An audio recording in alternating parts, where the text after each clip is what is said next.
Upaya pemerintah Indonesia mengatasi darurat pembelajaran masih menemui sejumlah kendala.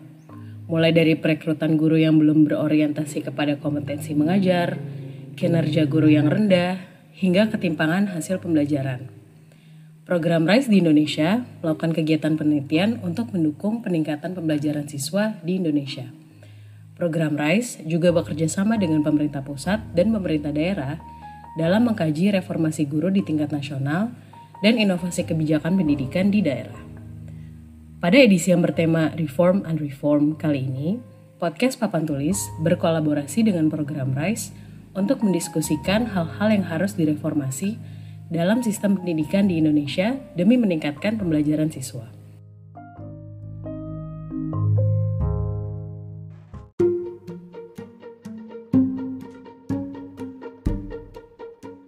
Episode dari Reform and Reform kali ini adalah pentingnya inovasi pendidikan di tingkat daerah. Saya Anwari, host Papan Tulis, ngobrol bareng dengan Risa Wardatun Nihaya. Risa meneliti tentang inovasi kebijakan pendidikan di daerah. Risa menyandang gelar master di bidang studi pembangunan dari Erasmus University Rotterdam.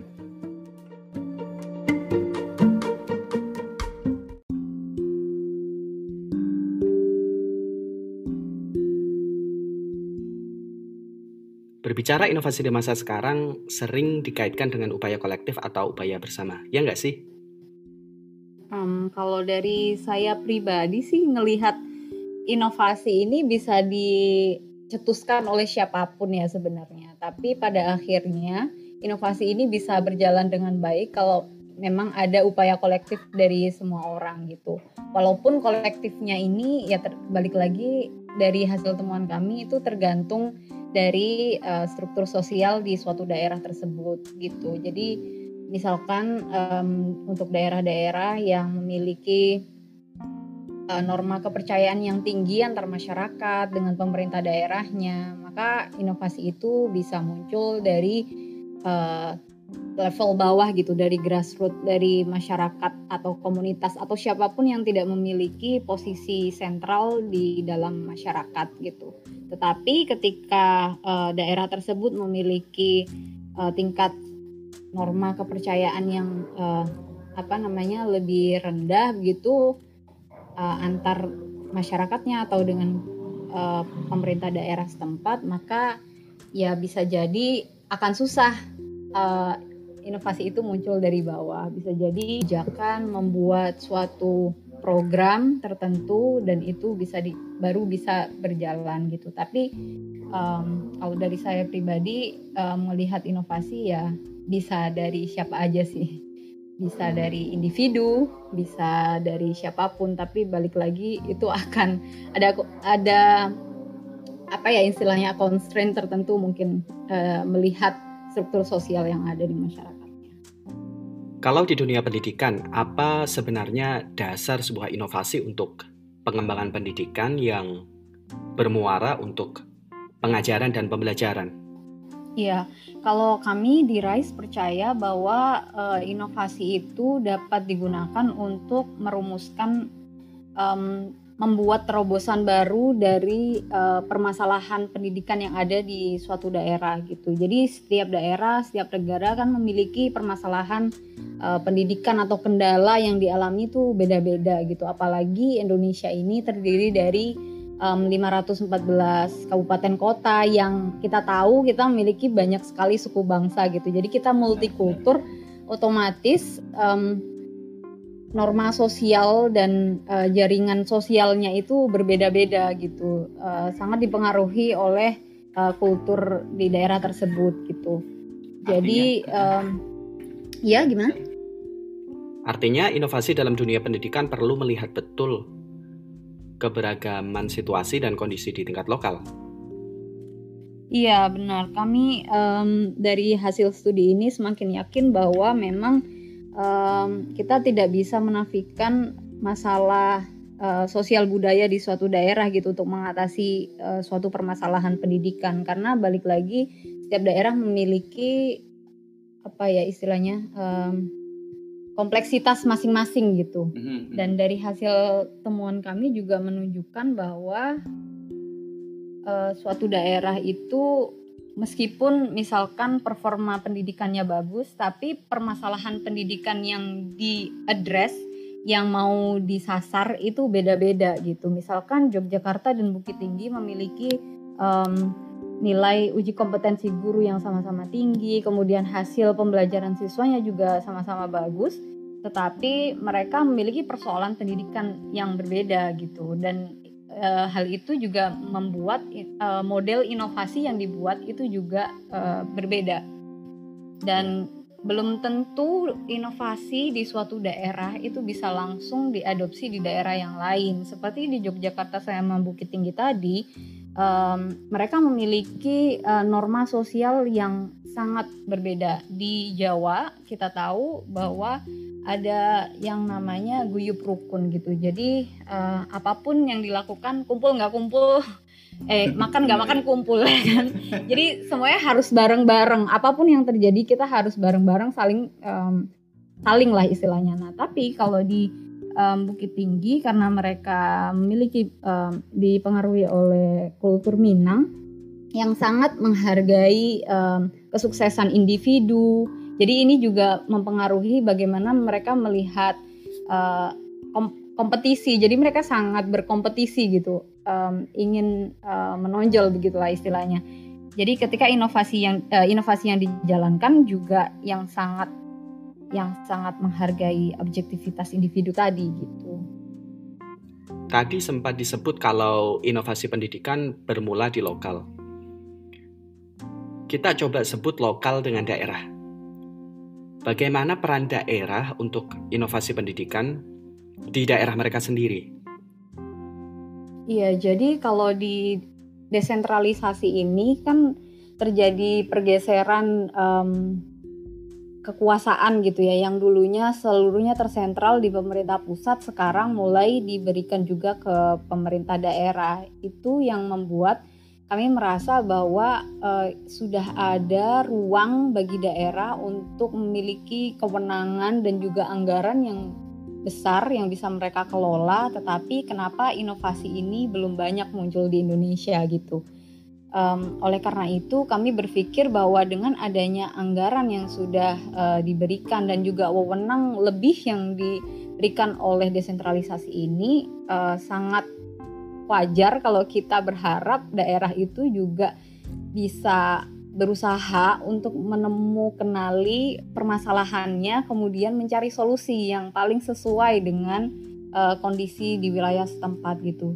Dan kalau dari studi kami, hal-hal yang perlu diperhatikan itu ya si norma sosial tadi, kemudian tipe dari jaringan sosialnya seperti apa. Misalkan di daerah yang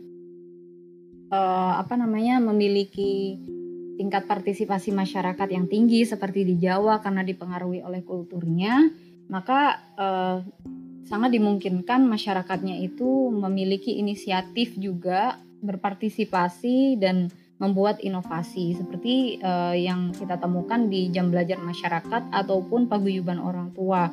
Keduanya itu diinisiasi oleh masyarakat gitu, dan pada akhirnya jam belajar ini dalam pelaksanaannya itu juga didukung oleh pemerintah daerah. Tapi kemunculannya ini bisa diawali oleh pemerintah daerah. Sebaliknya di daerah yang memiliki jaringan sosial yang kurang kuat, bahasa Inggrisnya sparse network, mereka inovasinya ini agaknya sulit untuk muncul dari masyarakat. Dan oleh karena itu pemerintah daerah yang memiliki kekuasaan, yang memiliki power untuk membuat suatu program dan menyelesaikan permasalahan di daerah tersebut itu harus berinisiatif tinggi gitu, seperti yang kita temukan di Goa, di mana permasalahan yang mereka temui adalah guru-gurunya itu sangat rendah tingkat, istilahnya absenteismnya tinggi. Jadi sangat dulu itu guru-gurunya bisa dikatakan jarang masuk. Kehadirannya jarang jarang Iya, ada di benar. kelas gitu ya.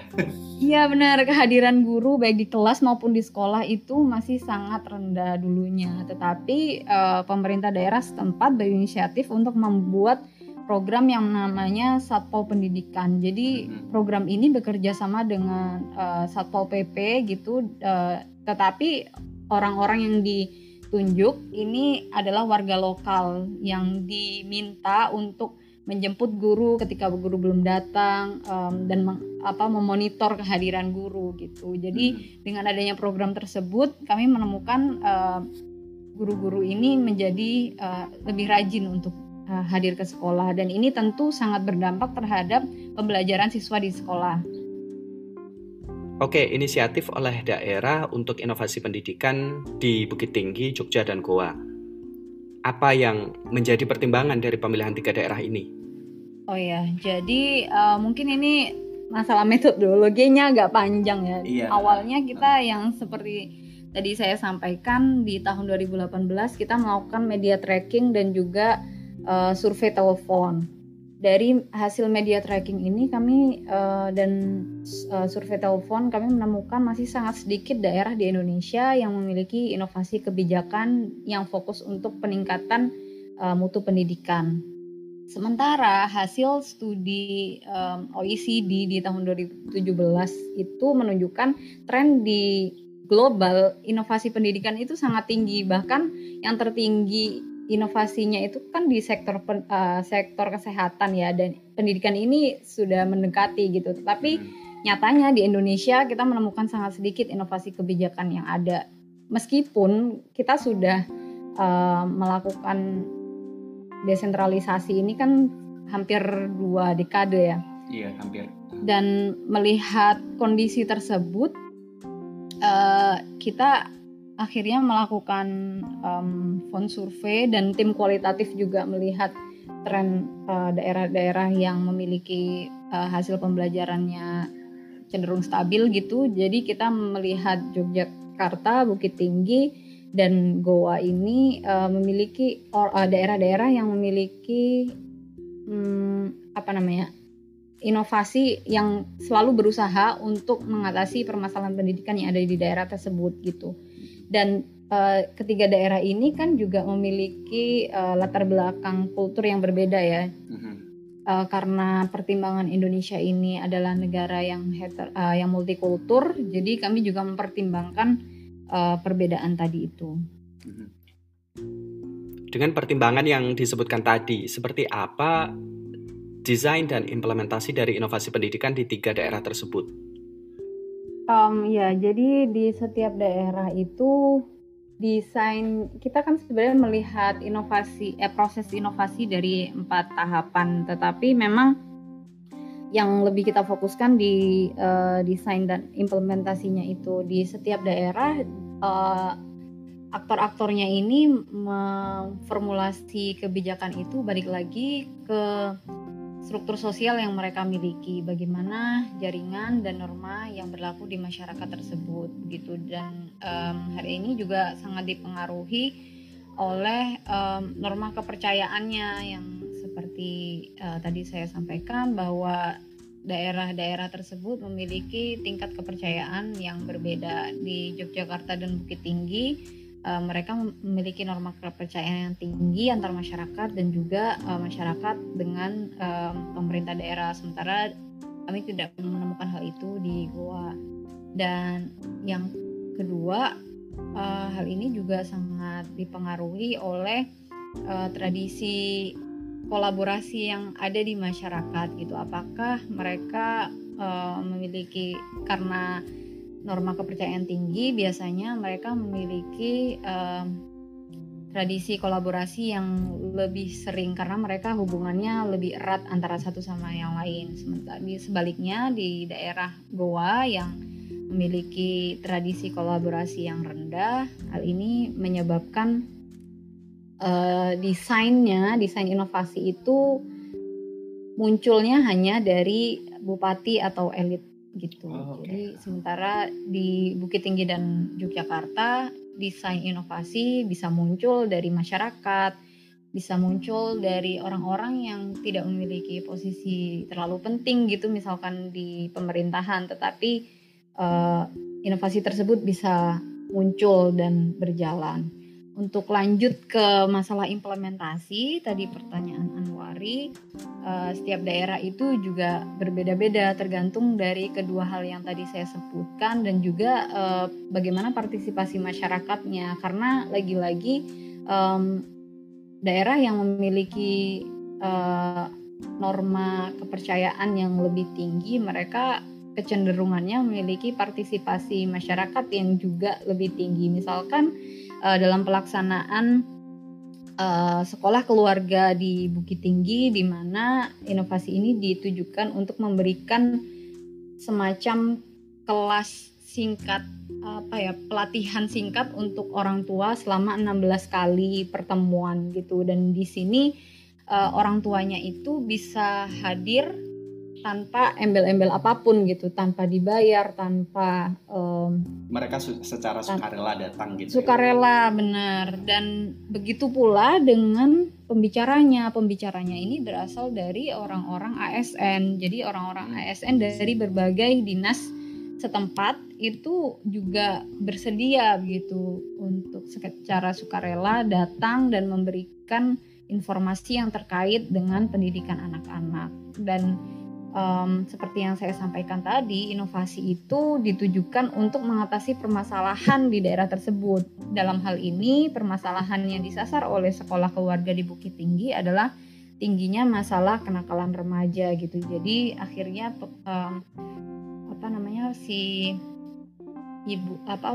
istri wali kota, beliau berinisiatif untuk membuat program ini dan bekerja sama dengan dinas-dinas terkait gitu. Dan terkait implementasi ini juga bisa sangat berbeda di daerah yang memiliki tingkat kepercayaan yang lebih rendah. Seperti di Goa, kami menemukan walaupun ada pro kontra dari pelaksanaan kebijakan misalkan SKTB atau sistem kelas tuntas berkelanjutan atau automatic promotion, mungkin lebih dikenal di dunia pendidikan, meskipun nilai anaknya ini berapapun, anak tersebut akan tetap dinaikkan ke jenjang selanjutnya. Hal ini membuat pro kontra dari orang tua dan juga guru ketika kami wawancara. Tapi meskipun ada pro kontra tersebut, ada yang merasa ini bagus, jadi anak-anak secara psikologis nggak terbebani oleh ujian. Tapi ada juga yang merasa anak saya jadi malah demotivasi, jadi nggak semangat belajarnya kayak gitu. Meskipun ada hal-hal pro kontra seperti itu, perbedaan pendapat, kebijakan tersebut bisa tetap berjalan di sana karena di sana mereka cenderung patuh meskipun ada perbedaan pandangan tadi terhadap suatu kebijakan itu. Jadi ya implementasinya bisa macam-macam di setiap daerah dan itu tergantung dari kondisi sosial budaya di masing-masing.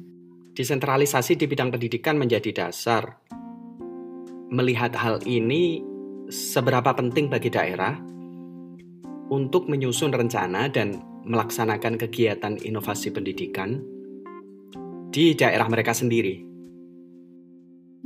Kalau menurut kami sangat penting sih, karena dari yang saya sampaikan tadi, kesempatan desentralisasi ini sangat terbuka bagi pemerintah daerah untuk memformulasi kebijakan tertentu yang menyasar permasalahan pendidikan di daerah tersebut.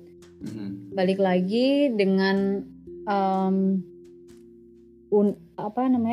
nilai UKG guru yang sama-sama tinggi di Jogja dan Bukit Tinggi, ataupun nilai hasil pembelajaran atau UN siswanya yang juga sama-sama bagus di Yogyakarta dan Bukit Tinggi, persoalan pendidikannya itu beda-beda gitu. Jadi setiap daerah, aktor-aktor di daerah atau pemangku kepentingan di daerah yang paling tahu permasalahannya apa dan bagaimana cara yang tepat bisa diterima oleh masyarakat dan bisa diterapkan sehingga kita bisa sama-sama meningkatkan mutu pendidikan di Indonesia. Pertanyaan selanjutnya adalah what's next atau implikasi hasil studi untuk penelitian dan inovasi di bidang pendidikan di tahap selanjutnya? Iya, kalau implikasi langsung dari studi ini, sebenarnya kita bisa menarik kesimpulan bahwa kebijakan tunggal atau one size fits all yang selama ini banyak digunakan di seluruh dunia termasuk Indonesia itu sangat kurang tepat untuk mengatasi permasalahan pendidikan, karena setiap daerah memiliki persoalan yang berbeda-beda dan juga mereka memiliki kekuatan yang masing-masing. Jadi nature norma sosial dan jaringan sosial yang ada di masyarakat setempat itu juga sangat berbeda. Apalagi Indonesia adalah negara yang sangat multikultur. Jadi alangkah baiknya pemerintah itu juga, baik pemerintah pusat maupun daerah, lebih memahami permasalahan ini dan tidak terlalu memaksakan untuk menerapkan kebijakan tunggal ini. Kemudian untuk nextnya mungkin ini juga bisa dijadikan pembelajaran bagi daerah yang lain, seperti daerah di Goa itu pemerintah daerahnya terus-terusan melakukan inovasi kebijakan pendidikan dan bisa terlihat hasilnya. Yang dulunya guru-guru studi kami oleh tim Semeru, salah satu peneliti di tim studi ini, Pak Syaihu, di tahun 2009 menunjukkan tingkat ketidakhadiran guru itu sangat tinggi termasuk di Goa. Dan sekarang ketika tahun lalu kami melakukan studi ini, kami sudah tidak menemukan hal itu, dan guru-guru sudah dari penjelasan guru maupun orang tua itu juga mendukung apa yang temuan yang kami dapatkan gitu. Dan ini terlihat karena adanya inovasi yang dilakukan oleh pemerintah daerah. Dan kalau kita tahu Bukit Tinggi dan Yogyakarta juga merupakan daerah yang memiliki kualitas pendidikan yang bagus, dan ini juga ternyata tidak bisa bertahan kalau tidak diimbangi dengan adanya inovasi pendidikan yang terus-terusan dilakukan oleh pemerintah daerah setempat. Terima kasih Risa untuk share studi inovasi pendidikan di daerah. Iya, sama-sama. Oh iya, jangan lupa kalau kalian mau membaca studi lengkapnya bisa cek di websitenya rise.semeru.com ya. Di situ kami mengupload seluruh Oh ya, benar. Nah, kami mengupload seluruh hasil studi kami di sana, working papernya semua tersedia. Kalau kalian sangat concern dengan masalah pendidikan di Indonesia, bisa langsung ke sana. Kalau ingin yang santai-santai, bisa lihat di Instagramnya riseprogram.id.